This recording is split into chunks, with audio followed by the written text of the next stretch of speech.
Hey everybody, it's me, Angel Benton, and it is time for another edition of Angel Sudsy Recap, where we delve into the world of daytime television, and we do a few reality shows on the side.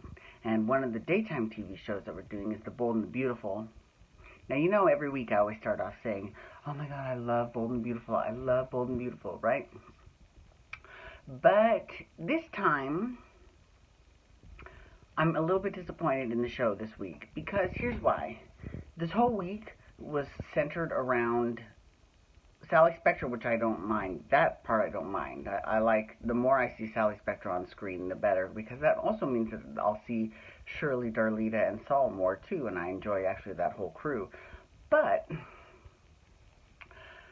the whole premise of the week was that Dollar Bill Spencer really wanted that Spectra building, and you know, there was a little bit of corporate espionage and intrigue beforehand where Liam kind of usurped the company from Bill, and then Bill basically rallied and came back and told him that, you know, you can't give away something you never owned, and he never had the ability to sign over that building. So, and of course, Liam, not having done his due diligence, thinks that he did, so he didn't. And Bill gets the building back.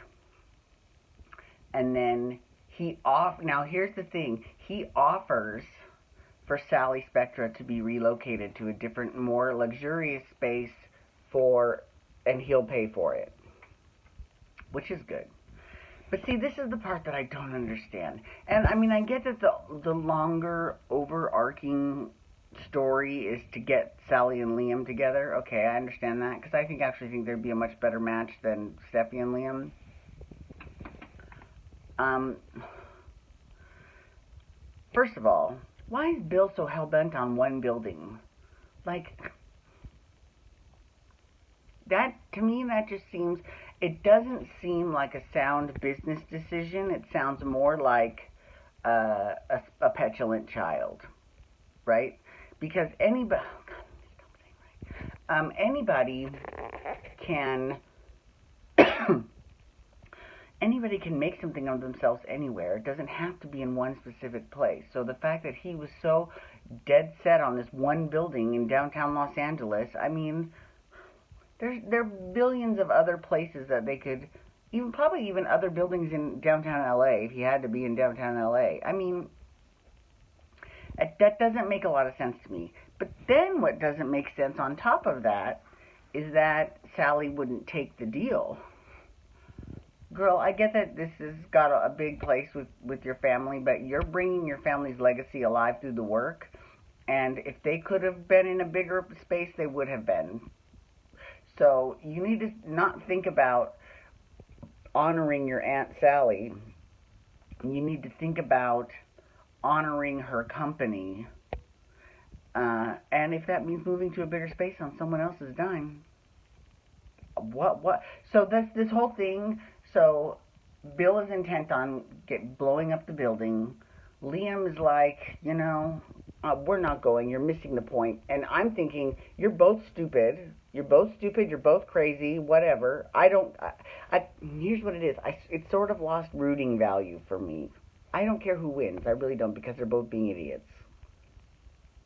Now, there was a explosion because he was bringing the building down, and Liam and Sally were caught inside, and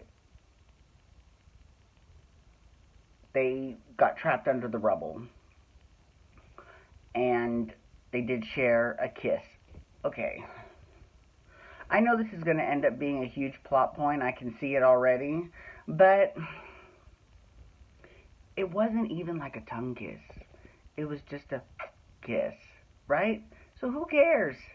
That's like being upset if, you know, Brooke gave him a peck, or Quinn, or, well, no, Quinn did a lot more than that when they were Adam and Eve. That was not a good example. Shirley, you know, like, just it wasn't threatening. Now, Steffi, when she finds out about it, and we know she will somehow, she's going to find out about it. She's going to be all defensive. Excuse me. So,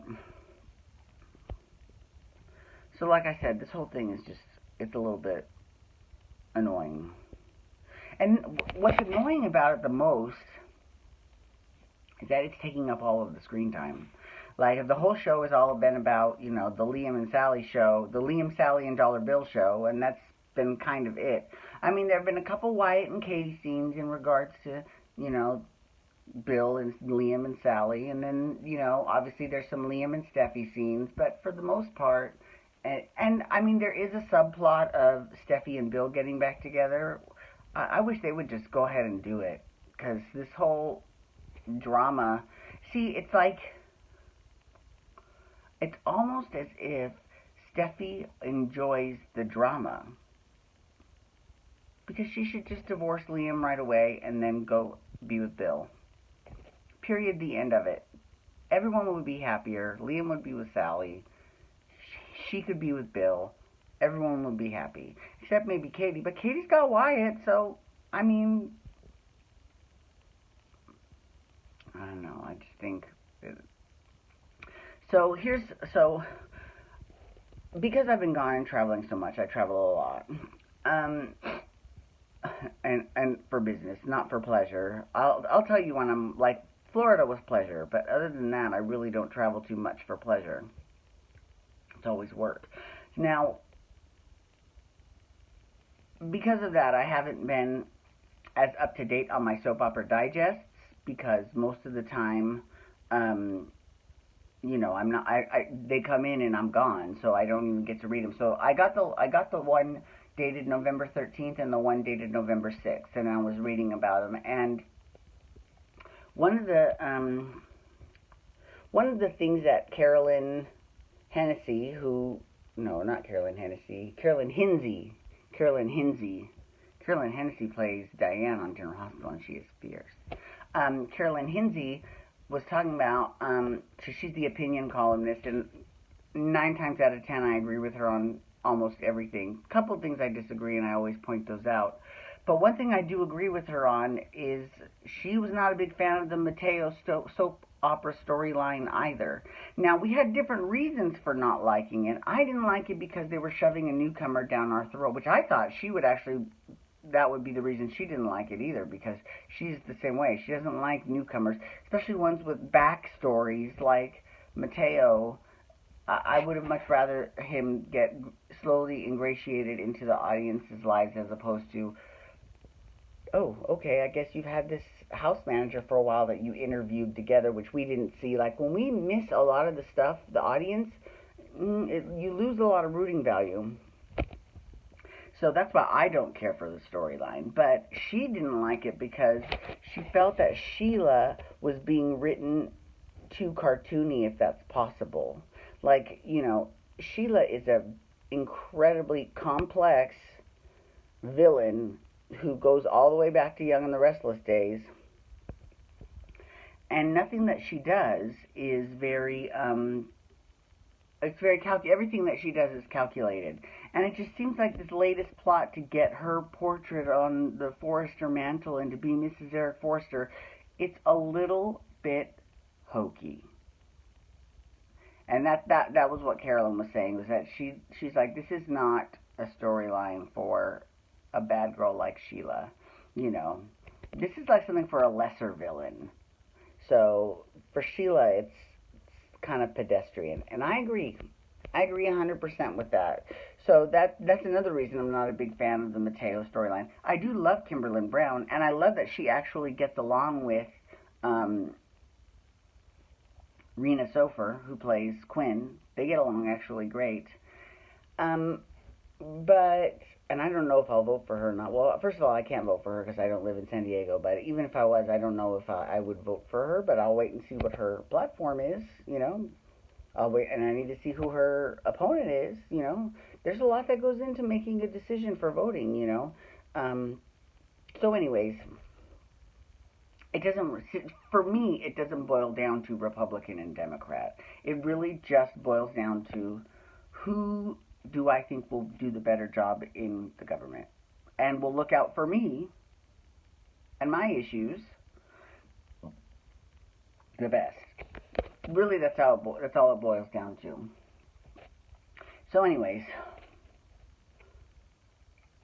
I agree with Carolyn 100% about that Mateo Quinn storyline. I thought that was a snoozer. Alright, anyways, thank you so much for logging on today. I do appreciate it. Please feel free to follow me on Twitter, Instagram, and Snapchat at Angel Benton. You can hashtag Bold and Beautiful to talk bold and beautiful, or you can also hashtag Dancing for Relevancy to talk Dancing with the Stars. And you can hit that subscribe button on my YouTube channel to get my YouTube videos sent to your email inbox every single day. Okay, everyone, thank you so much for logging on today. Have a wonderful day. Peace out. Wubba, wubba, wubba.